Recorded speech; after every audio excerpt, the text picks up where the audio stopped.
what I feel, at least being in the more academic world for the last 20 years or so, is so many moments where we're separated from our cerebral, cognitive, and then our bodies and what we're really feeling and feeling into our relationships, right? The sensing into. I think that if we are creating as many opportunities for people to sense into their relationships with, bodies of water, mountains, rivers, prairies, wetlands, whichever ecosystem they kind of already naturally have a relationship with, if we're able to deepen that, just so that there's a little bit more of an embodied awareness of it, to me, that feels like a really important part of reweaving these, relational ways of being.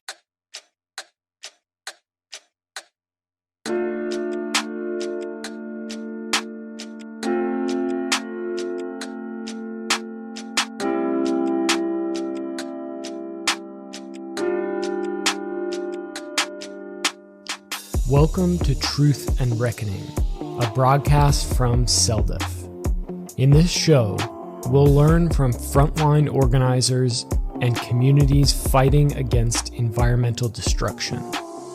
We'll explore different perspectives and innovative strategies for movement building, the potency and the potential of rights of nature, and effective action in defense of our communities. And we'll share inspiring stories of people working towards right relationship with the land and each other. I am your host, Max Wilbert.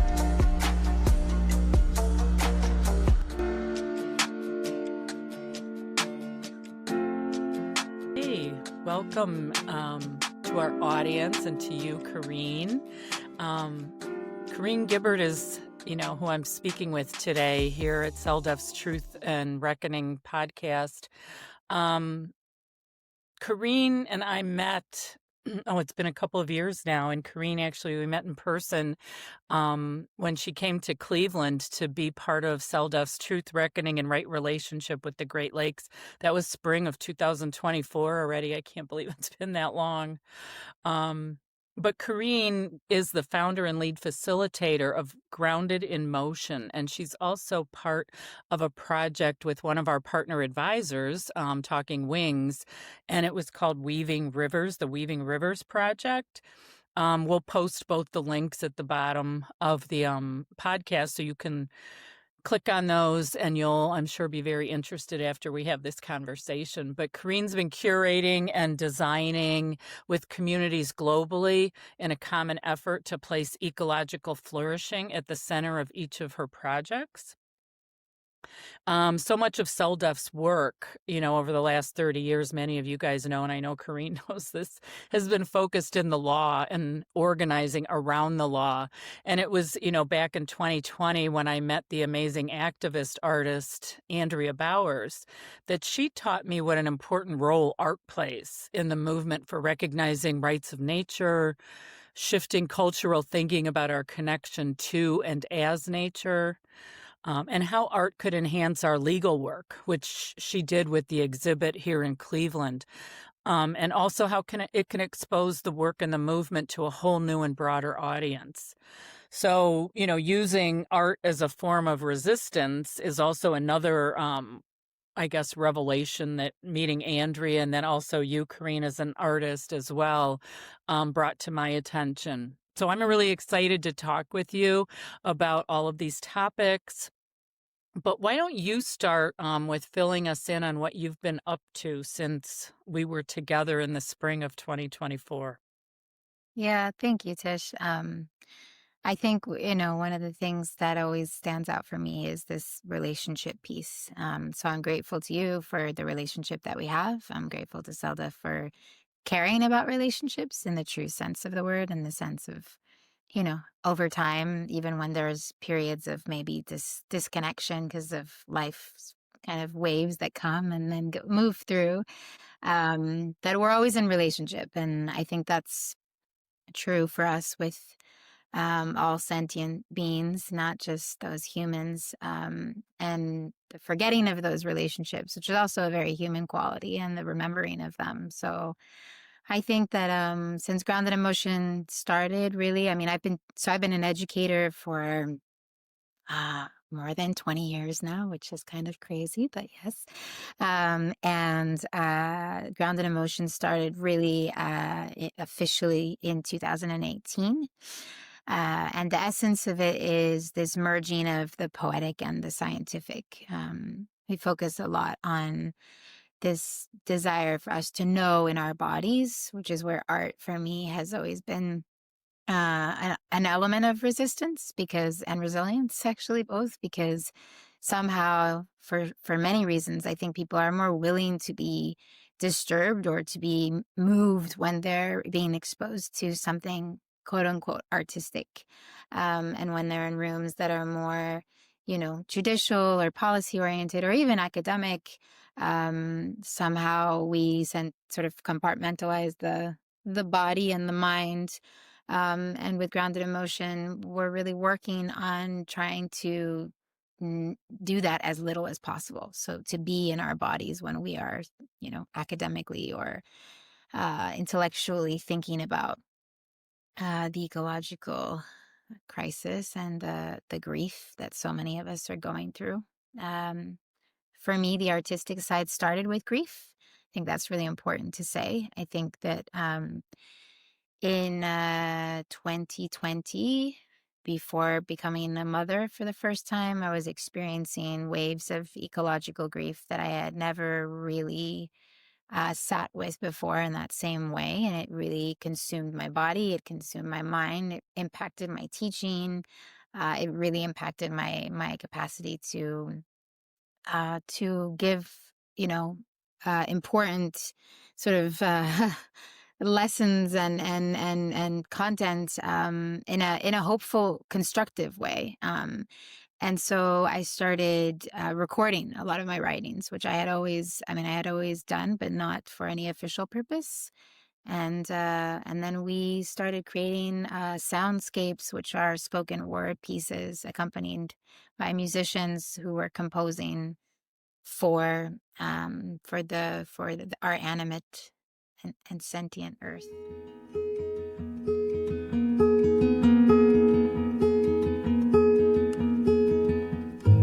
We sense magic and mourning in our inner layers.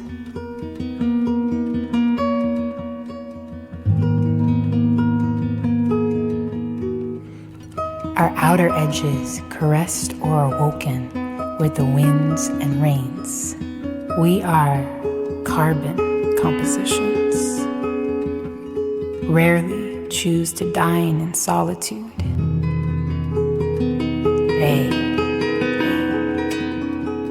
They fly by the thousands. External forces shaping their movements. Murmurations, whispers. Fluctuations by the sevens. A migration toward the Southlands. Multiple movements within its larger form to sanctify and bind, a communion not of wine but of murmurs, whispers, and feathers. Sun down, sun up, sunrise, flight.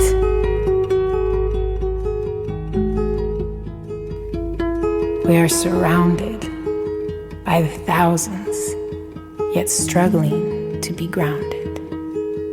They, fluttering in one large liquid mass.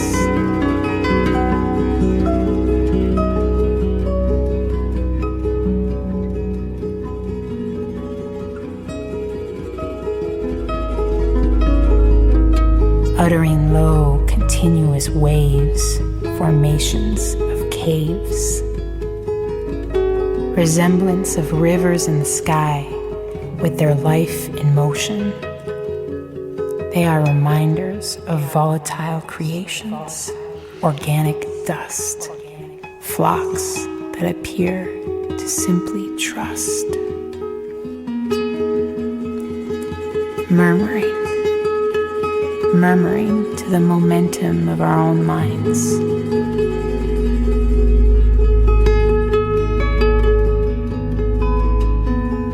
In flight, we find different shapes. In bodies, we find different tastes. Ecosystems, like our organs, one of many.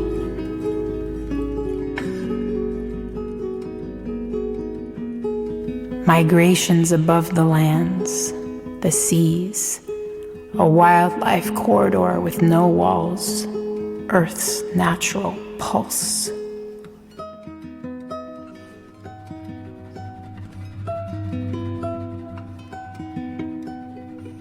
Murmuration, murmuration, murmuration, a fluttering meditation.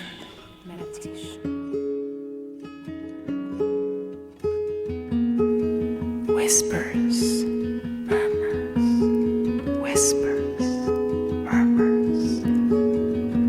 Murmur to me. Remind me of those low mycelium weaves. This dance we have been gifted to see. They, akin to the rivers, arteries of the earth, murmuring, murmuring to the momentum of our own minds. Thoughts like their shapes intertwine, fluttering in one large liquid mass. If only we supported all rights to pass.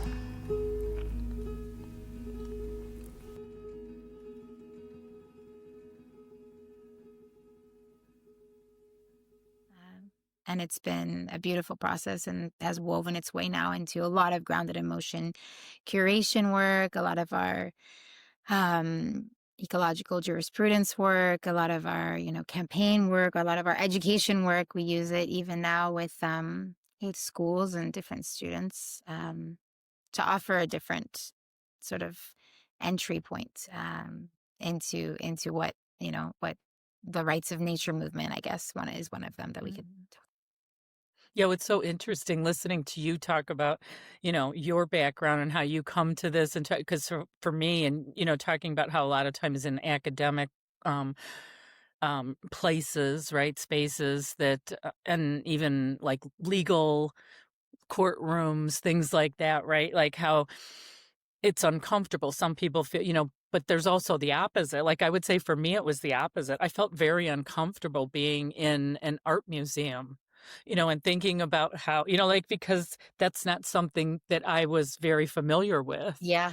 before all of this. So that can also have, just thinking about cultural change. And that's what's Yeah. so interesting, because in a community, it takes all of this. Yeah. But we get so siloed into these different areas, and it's kind of like having to unlearn certain things and learn new things. And, so that's why I just think this whole idea of art, for me personally, it's just so interesting, because it was the complete opposite. I came from the background of everything's very practical, and you have to be, around experts, and those Right. locations, right, are where the experts are, and the people that somehow hold all this, I don't know, knowledge or expertise. So that idea of bringing them together Yeah. was really interesting to me, right? That Yeah. we do that. And I think for a lot of people. Yeah. Yeah.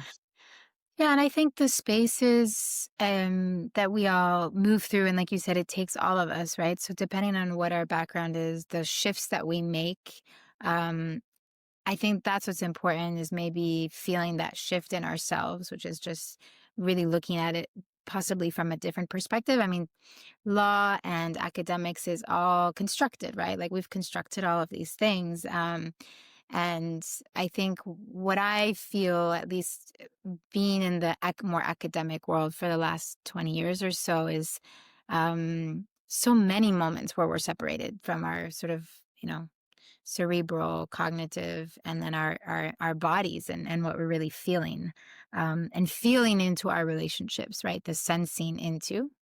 I think that if we are creating as many opportunities for people to sense into their relationships with bodies of water, mountains, rivers, prairies, wetlands, whichever ecosystem they kind of already naturally have a relationship with, if we're able to deepen that, just so that there's a little bit more of an embodied awareness of it, to me, that feels like a really important part of um, reweaving these, relational ways of being. And the arts for me was, I guess, and in counter to what you're saying, was the more natural way to go about that, which I completely appreciate that that's not, the way that it is for everybody. And but it allowed me to actually bring my sort of brain and heart together.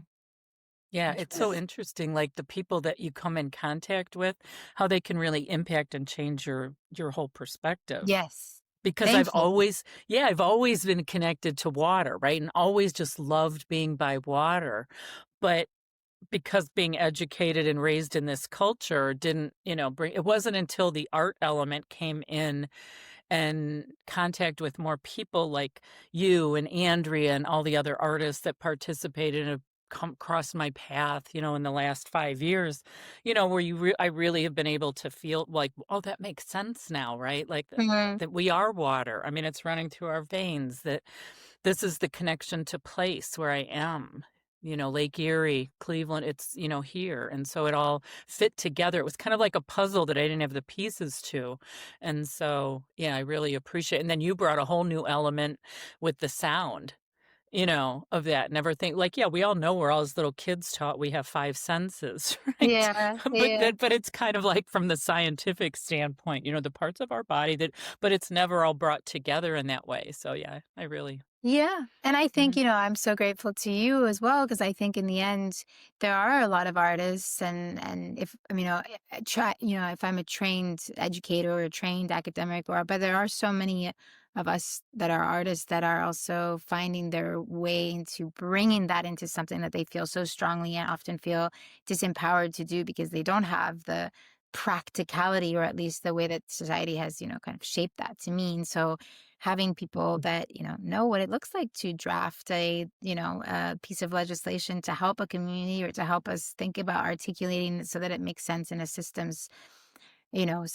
sort of, I guess, in a legal framework, right? That has also been a huge learning lesson for me to see, okay, well, where are the places that this can be? And of course there's disenchantment on both sides, right? I think that's the challenge, is like there's disenchantment with the feeling that law is going to make the difference. There's disenchantment with the feeling that the art is going to make the difference, and it's all going to make the difference, right? And that's really important. I think for me, with working with the youth groups, I've had to remind myself time and time again that it's really not helpful and supportive, specifically supportive, for youth to be told how bad things are.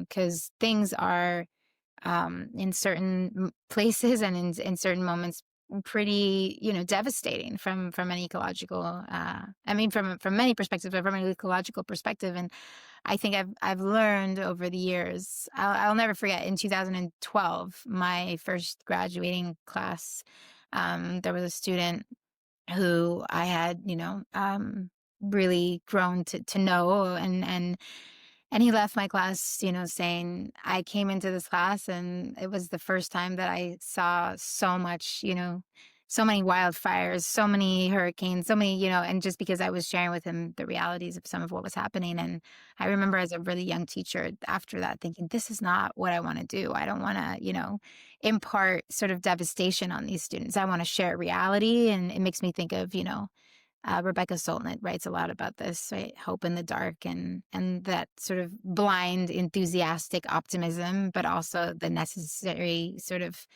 hope as something where we really believe that, the efforts of art and education and law and the combination of it all is a movement that is moving things, even if slowly, and against a current that is very, very powerful. Mhm. Yeah, I think it's true. Like I'm trying to work with youth too, and that's come about since the event in Cleveland, the Truth, Reckoning, and Right Relationship, because it allowed there was professors and academics there besides some students, right? And so they have connected me, and I feel the same thing. And it's about that idea of making them feel like they belong to this community, which is made up of all those parts. Yeah. And, and all these different people with all these different skills and different knowledge and experiences, and we all contribute. And it's that collective that can make the difference and the change. For me, that's where the hope is, at least for me. It's that I'm part of this community, bigger, larger community. And of course, Lake Erie's part of that community, right? The whole bioregion, if you live, close to or in a wetlands area, or if you live in a desert or whatever, that's all part of the community as well. Yeah. Yeah. So it is interesting, and to give students, that perspective that no, you are important because you're part of this, and together it's that collective that we can make changes. Yeah, and it's interesting where sometimes, at least from the educator side, it's interesting where the pushback comes. I mean, I've had over the years, some very difficult conversations with, if it was, parents of high schoolers, or if it was, university students that are sort of unlearning what they, have kind of grown up knowing, or that the content sometimes in these environmental systems classes or sustainability classes, or that again, it's disassociated from the animate, right? And so I think animism for me, almost from a spiritual perspective, sometimes is defiant and is resistant, because it's essentially really over and over again kind of reminding and infusing in all of the content the aliveness of the earth, the aliveness of our earth, the aliveness of so much of what language has slowly created to be separate from us as living, or us as sentient. And that's where I've had some really interesting pushback, even from school boards. Sometimes I'm working with schools that are powerful schools, in the sense that they're they have a certain standing, and they have a certain recognition, and to infuse almost a spiritual component into the curricula can be, in and of itself, seen as a resistance movement. And that's been really important for me to stand by, even when it isn't necessarily easy. Yeah, it's interesting because I'm getting the same, kind of from professors I'm talking to at some of the universities here, right? It's the administration and the board of trustees, and that they have one vision, which is usually money driven, right? It's all about money. And so it's like, how does that all fit in? And so you can't say this, or you don't want to talk about this, or this is where, even the classes that get canceled, right? Because it only has, a few, it's not profitable enough. Right. So it's again how universities are like not necessarily all about, critical thinking, teaching students that, and really educating them in what they're interested in. They're kind of funneling students into careers where the businesses and corporations and industry need to fill positions. Yeah. Yeah. And so what you're doing is hard, right? Like, how do you fit that into a profession, right? Yeah. And you also see, I think, the almost the energy that there is for it, especially the youth that I am teaching right now in some of my, semester courses. I mean, some of them, I think about, of course, I graduated high school 2003. I was at, a school that was considered pretty progressive. It was an international community. We had very little, ecological literacy. We had very little on certain components. Could have been part of the curricula at the time. But some of the students that I teach, they've been talking about climate change probably since they were, I don't know, in kindergarten. What I notice is that they know, like those kids especially that are in environmental studies and, those kind of programs, sustainability, like they know there's something wrong, like the stuff they're being taught, but they can't put their finger on it, exactly what it is. Or some of these students at this point, they have been learning, quote unquote, about climate change since they were in kindergarten. They've been learning about almost 15, 16 years.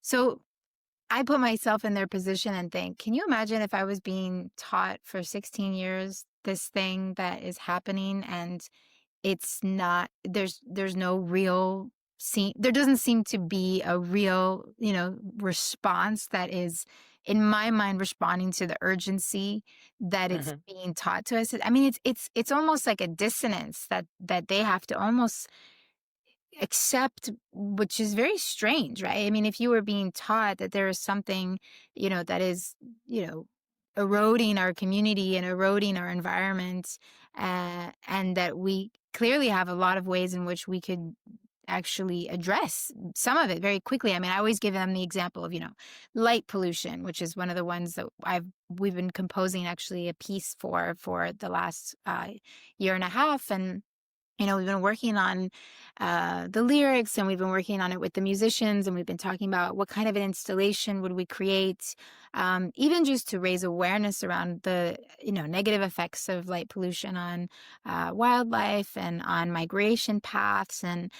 And some of these things are so complex, right? We know, obviously, addressing some of the ecological stressors are so complex, but some of these things like light pollution or sound pollution seem fairly simple when you are speaking to, a 10-year-old, or you're speaking to an 8-year-old, and reducing the light pollution or reducing the sound pollution, and the amount of, invertebrates that you're going to save, the amount of birds that are going to be able to migrate. And so I think sometimes it's interesting to talk to these students about their experience as a student hearing about climate change for so many years. And oftentimes one of the first things that I do when they start a grounded in motion, or they start a course at their school that Grounded in Motion has been involved in the design of it, is ask them, what is your history with environmental, activism, exposure, or climate change curricula? Because it really gives me a good understanding of what their emotional state is, almost in response to some of this content, which to me is really important before, teaching them another class about environmental justice or environmental activism. Mhm. Yeah, that is really interesting, though, that they've been like hearing and learning about climate change for all those years, right? It's like almost their whole life. And Yeah. in a way, I mean, it's kind of like how, and we talk about how they normalize, industry normalizes, right? Like bad things and Yeah. stuff. But on this case, it's like, it makes me almost wonder then, it's like, do they not see it as, like, is it not real? You know what I Right. mean? Because you've been talking about it for so long, and all these Right. horrible things were supposedly going to happen, and they Yeah. didn't. And so are they more like skeptical that it's even real? Right. Right. Yeah. Yeah. Mhm. It's a very, and and then, because I do work in the international communities, and I work with school. I mean, I'm based right now in New York, and, still working with the Lycée Français, which I've been teaching at since 2012. I did some work with the United World Colleges.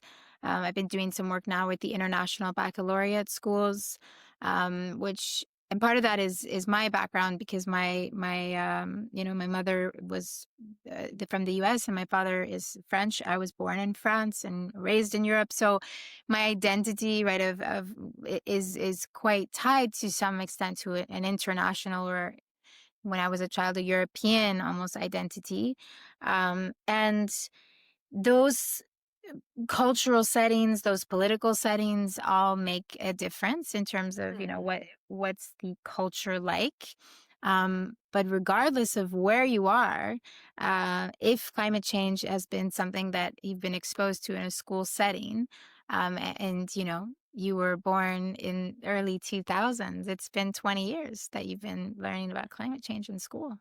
Mhm. Um, and that's kind of, yeah, it's kind of dystopic when then they see what are the realities, even. And one of the big efforts that I've been spending a lot of time on these last few years is actually demonstrating and showing to them all the different ways in which, at this point, you could pick any industry, and there's possibility for you to make a significant sort of shift in awareness around our relationship with the natural world, and Mhm. us being part of nature. Yeah, that we are. Yeah, that's interesting. Well, you led right in bringing up, climate change. So that leads right into you had attended Climate Week Mm, in New York City, and I think you've attended those in the past as mm. well. And so I'm kind of curious, just maybe you can give us a little report on, what you saw there, how it compared to previous Climate Weeks you've attended, and just overall, what do you think of that event? Yeah. I think, again, I always go back to the importance of being in our bodies, and feeling into some of these discussions. I think there's so many gatherings where there's a separation of body and mind in the conversations. There's panelism fatigue almost, going to panel after panel and conference after conference, which I think many people, feel in different versions of it. So this year, actually, I was part of a curation and art installation called Between Waves. Um, and it was a master's thesis of a girl who I met kind of by chance. She emailed and she thought she was emailing someone else. And then she found out I was the founder of Grounded in Motion. It was one of those very sort of, happy coincidences. So I worked on the co-curation of it. And the focus was to some extent around ecotourism and the role of, coming into different communities, but it was about the ocean and, marine life, and specifically about Don Sol in the Philippines, where she's from, and the practices of swimming with whale sharks. Don Sol, like Holbox in Mexico, is where the largest whale shark communities in the world are. And it was actually one of those really wonderful experiences where being in relationship with all the different people that ended up being part of this curation and installation are, community builders, they're community activists, they're working at different levels to just have conversation. And one of the things we talked a lot about was, conversation and conservation, and all these things are all about these relationships. And building these relationships. And the curation was many, many different artists that were sharing their work on honoring the ocean. And it was really about honoring the ocean, or about honoring the bodies of water that have raised us, and that they are equally a part of how we have been raised. They're an ancestor. They are, the ocean has all of these different sort of messages that people were writing letters to. So we had a station where, we were asking people to write letters directly to different parts of the ocean or bodies of water that they felt closer to, and sort of an archive of it, so that it was also just a moment for people to step out of some of the policy briefs and policy panels and things like that. Which, again, I really want to emphasize that I think it's very easy to become critical of so many of these spaces, and there's so much criticism that's valid. And at the same time, I think we need all of us. It takes everyone at this point for a paradigm shift to happen. But I think people, they are kind of tired of being in rooms where there's 1,000 different policy drafts and so many different people participating, and then, the policies don't even get passed, or they're ignored, or they're not even, brought to the level of governance that has, potentially the power to enact them. But so the curation process, and the installation process, and the featuring of different smaller organizations was a humbling experience, and also one that was really grounded in relationship building, so that, we can continue to work on this, and have these different installations. And we're hoping to actually have one in Boston soon. So there was that. I brought a couple of students to read letters that they had written about humans as potential keystone species to the Earth Law Center gatherings. And so, I think, again, CELDF, the Community Environmental Legal Defense Fund, I think for me, when I started working with you and the different, and, some projects that I've had with the Earth Law Center, or projects that I've had with Garn, or projects, different things, I think it's interesting because the idea is that the movement is one thing, and then the relationships are something else. And so it's been really interesting for me to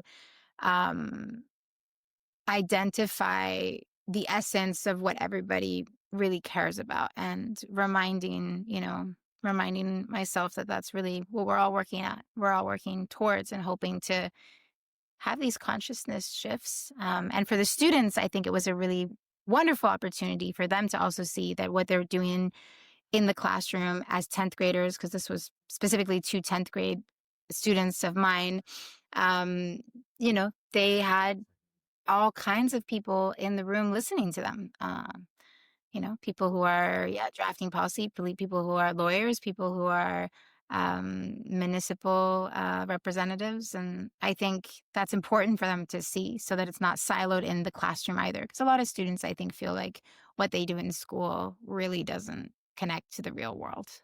Mm-hmm. No, yeah, and I feel too, like what you said, like that there's positives and negatives with these gatherings, right? Because I'm always so torn. I was at an event Saturday, and it was a group that's trying to work on building a community here in this bioregion, and yet so many people left then to go to a No Kings protest, and I'm like, but you were here at this creating something new, right, for them. Yeah.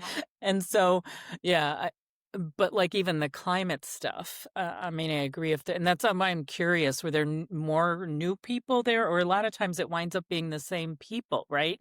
It's like Yeah. they're talking like even all these COP things, like, oh, we're going to fly off to Dubai one year, and now we're flying to Brazil this year. And you're really just a lot of times talking to mostly the same people who can Yeah. come, right? Environmental activists. And it's like, I mean, that's all fine to connect and build relationship with them. But to me, the reality is that building the community, nobody Yeah. focuses that much on bringing that all together in a place-based community. Yeah. Yeah.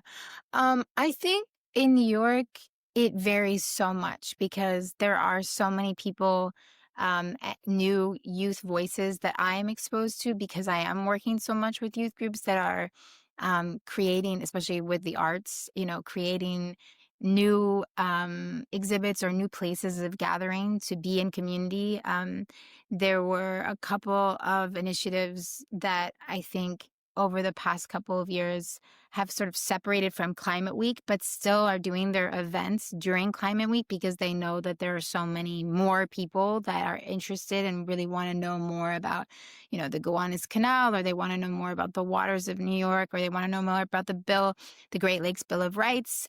That's, part of, there were some sort of theater pieces, because theater, and again, the performing arts has this sort of potential sometimes to really be more in the body. It's about, there's empathy, and it's just, art can then sometimes have a bigger impact than a piece of legislation, because somebody sees it and somebody's not kind of in their normal, framework, and they're willing to be moved and recognize, wow, this is hitting something else, and making me think about it in a new way. So there's definitely, and there's, in Europe, maybe more than in the US, I see the culture of shaming, especially around travel, or the culture of sort of, being very, I think, critical of people flying all over the world to get together for conferences, which makes perfect sense when, like you said, a lot of times it's the same people.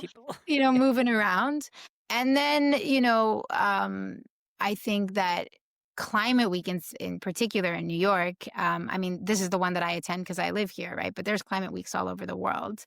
And I think it raises the same conversations as, other emphasized weeks, like when students have, Women's History Month or Black History Month or Indigenous people. It's like, it's all these sort of tokens, but really it's always the history. Right, yeah. Earth Week, right? That's the big Earth one. Week, Yeah, or Earth Day, or, all the things.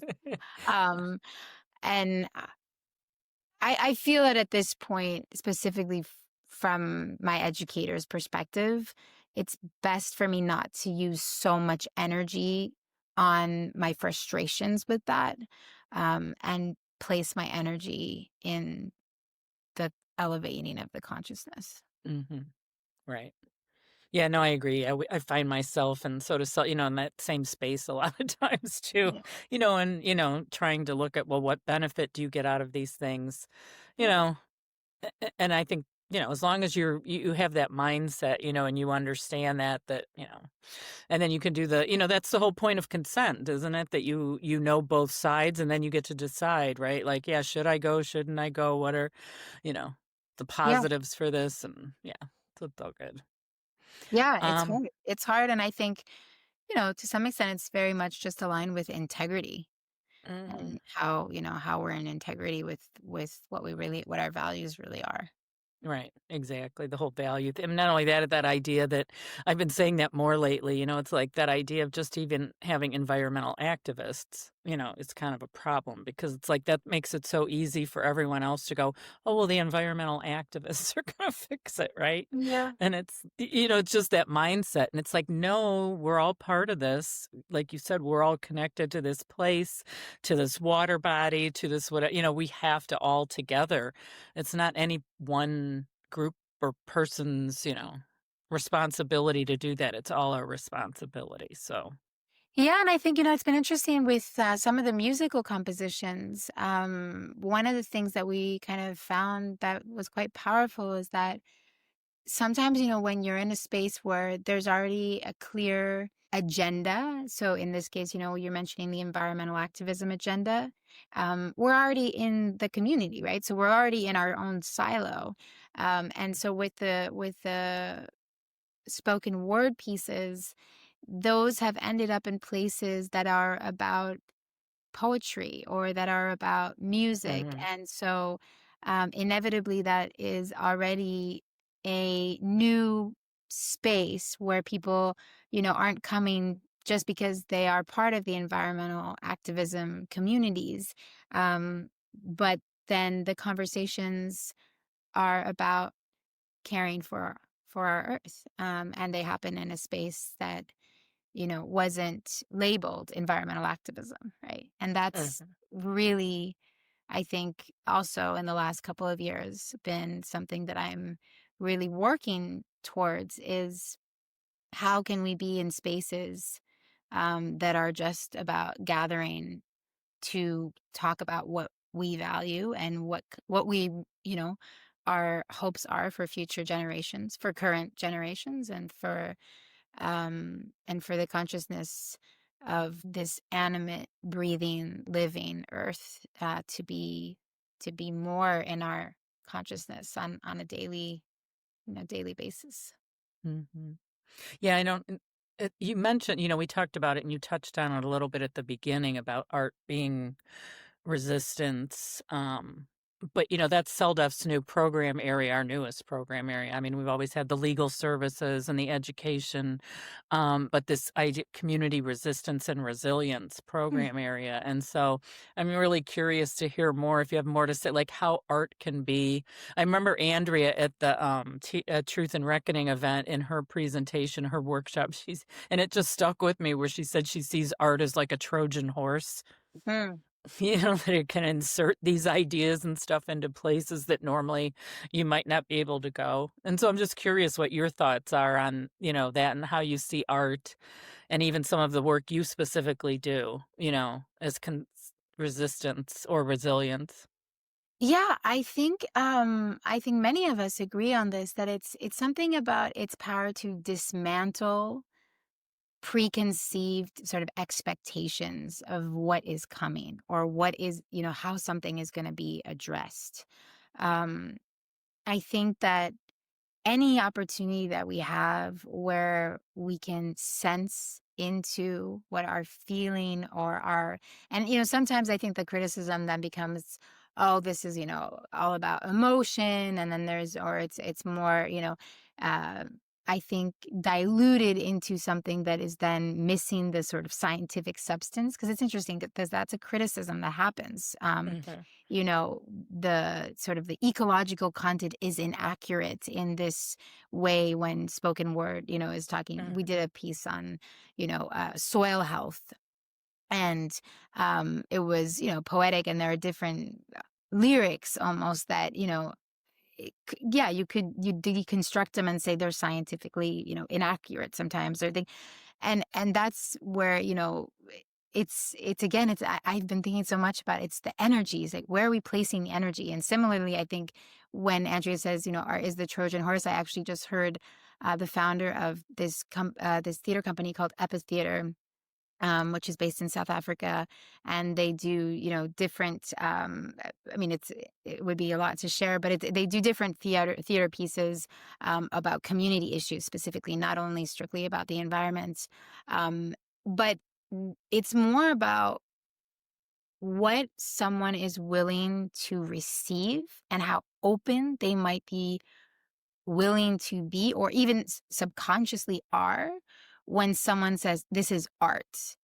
And might just be because then our, sort of trained brains of, what are the metrics and what are the facts and what's accurate and what's not accurate, can sort of be on pause for a little bit and say, okay, I'm not going to look at this, with metrics or this or that. I'm just going to see this for what it is. And with art, that happens, I guess, because almost it's like the label art, which, I mean, again, it's all semantics, right? But it could have its own issues. But it's almost like the label allows for a different perception of what is being shared. That's interesting, because I think for me, when you just said that, it's like, well, it allows feelings and emotions, right?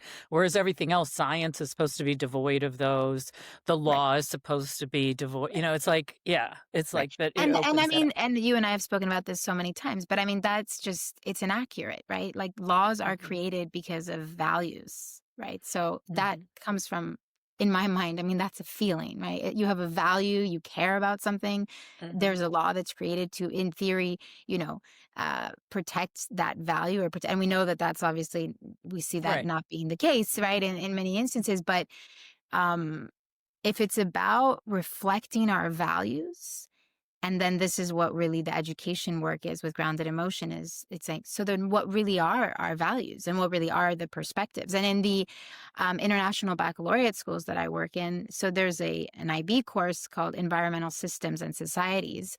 And one of the chapters is really all about worldviews and ethics and perspectives, and if you have a culture, and of course, indigenous cultures and other cultures that have woven into their cultural fabric this idea of reciprocity, of relational existence with, non-humans and the more than human, then your values are already there. So, then, what does that look like in terms of the actions? What does that look like in terms of protection? What does that look like in terms of resistance, right, to things that are harming it? But for us, I think, I mean, and when I say us, all the different people that I collaborate with, because Grounded Emotion is, I founded the project, but every project is a collaboration with different artists or different educators or lawyers, and the art is it's one more way to not be siloed into a room where everybody already is in the same sort of, perspective and on the same track. Yeah. Yeah, I love that. And I love that you brought in the relational, because I've been hearing that a lot lately too. Our culture is so transactional, right? Versus the relational. We need to get much more relational. Yeah. And people, and the grief, I think also that a lot of people feel, that's a result in so many ways of that, right? It's isolation. I mean, and another really interesting element on grief is, grief almost being something that now is also like behind closed doors, as opposed to like public rituals, public gatherings, public. I mean, there's another incredible artist that I have done different collaborations with. And, we've had these conversations like, what if there were all these memorials about, all of the species that are, being that we've lost, or all of the, Mhm. and it was a visual representation of death, of all the death that is happening. Mhm. We've had these collective mournings. We did something called water walks, where we were grieving collectively around lost waters, and if that was part of the public experience, um, it's also it's not denied. It's just it's there, and we can feel it, and we can reckon with it, right? I Mhm. remember that was something with Cleveland, and finally meeting you in person. I really liked that term, reckoning, because it felt like an acknowledgement of many things. Mhm. And we do that most effectively for consciousness to shift in community, not alone. I mean, of course, there Mhm. are important isolated moments of many emotions, grief as one of them. But when we're trying to shift something that's systemic, if we're grieving individually, I have a hard time seeing how that then can translate. When we are collectively grieving something that we're losing, that Mhm. feels like then there's going to be a more, correlated systems shift. Mhm. Yeah, it's funny. I really like the reckoning too, because I always talk about, the truth part too, those two together, that you have to be really honest with where we're at. Yeah. And Yeah. sometimes that's really hard, Yeah. and people have a hard time with that one because they don't want to admit, like, we're part of this. We didn't have Yeah. a choice. I mean, that whole thing. But you have to start there so that you can actually reckon with some of those things to actually move to a place of right relationship, a better place. But if you're starting from a place, where you're not really being honest Yeah. about it, then how can you reckon with that, right? I mean, And how can so. you then really generate something new, right? If we Hmm. want to, in both, for the youth, but also just in society, if we want to really start to imagine a flourishing future, we talk about that a lot with grounded emotion, Hmm. is thinking about what does a ecologically flourishing future feel like and look like. I really agree with you. I think in order for that to be uh true, and in order for it to be realistic, and in order for it to be actually hopeful, there is a grieving that happens, Hmm. to acknowledge, what we've lost. And there's a project Hmm. you're probably familiar with, called All We Can Save. Um, Hmm. and it's interesting because there's that's a project where I've often found there's a recognition of the grief and the hope, and part of it is Hmm. all we can save, because so much of it is I mean, this is my interpretation of it, but it's like because so much has been lost and is being lost, but there is so Hmm. much that we still have to save. And Right. that's one of the things, right, when I speak with students, where uh, that has to really be, you know, put forth when you're young, and you're thinking about how to contribute to this, especially if you value it. There's still so much to save, in spite of how much we have lost, and how much we have, Right. and how much the ecosystems are in degradation, and have been extracted, and uh and that's a truth. It's a truth. Hmm.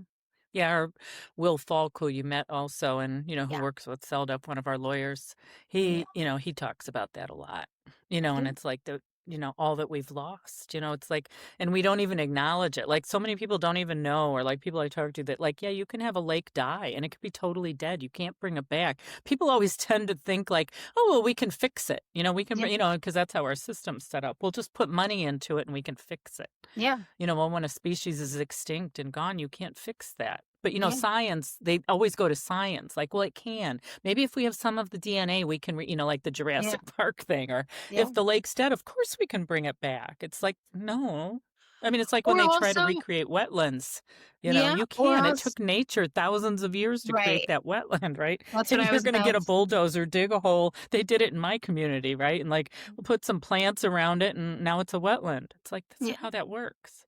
Yeah, and that's exactly what I was going to say. I was going to say that it's like the time factor again. It's interesting. It comes into different pieces. I mean, we talk about good ancestorship quite a bit in grounded emotion curricula, and inspired by all sorts of different educational, values and theories of some of Joanne Macy's work, and some of, again, like good ancestorship as sort of something to inspire, but also to think about shifting our relationship to time, deep time practices.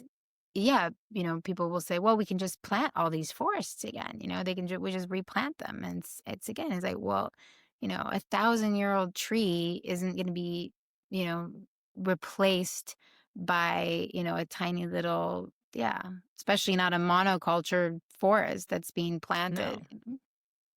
And other things have shifted, right? The water now is different than it was, 150 years ago when it was planted originally, right? Exactly. Or it landed there, right? Or, it's all the air's different. Everything's different. So it's never going to be the same.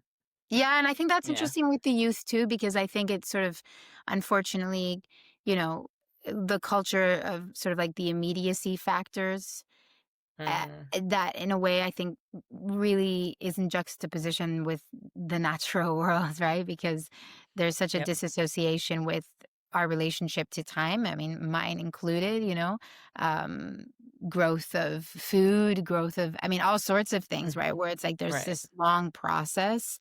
And that is a very different embodied experience than the immediacy of what so much of our culture it is now. Technology.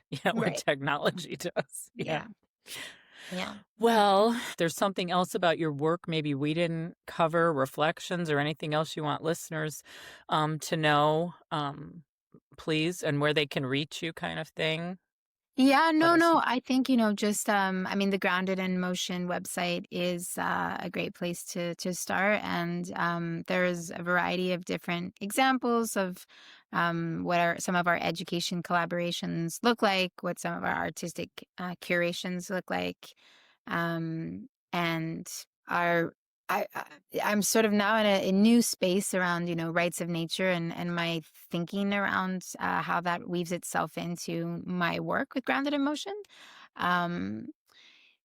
So that's something that is a part of the curations and is a part of the education, oftentimes also because there are so many communities and so many environments where there's very little is known actually about that, which is hard. When you're in it, you think it's what everybody else is in. But there's a lot of students, when I share what the rights of nature movement is about or ecological jurisprudence, they've never heard of it before.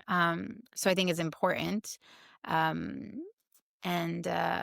We work with many, many different types of education initiatives, and always hoping to find many, many students who then feel like what they're studying is relevant to what their values are, which is always really nice.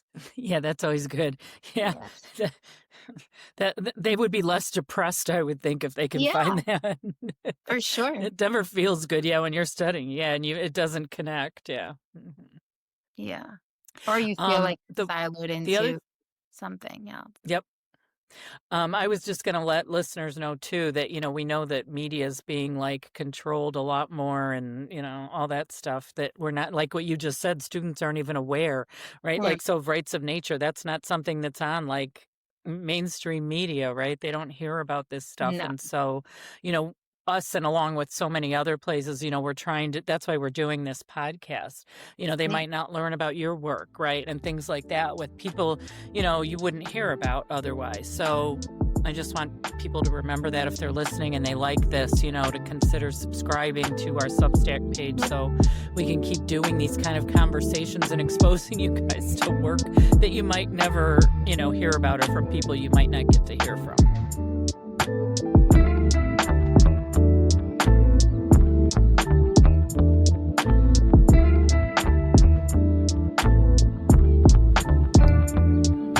I want to thank you for listening to our show and let you know a few ways you can support Truth and Reckoning. First, share this broadcast with your friends and family. Leave a positive review via your podcast app. visit the Truth and Reckoning YouTube channel and leave a thumbs up and a comment. The full scope of the work of CELDF, including this show, comes with a financial cost.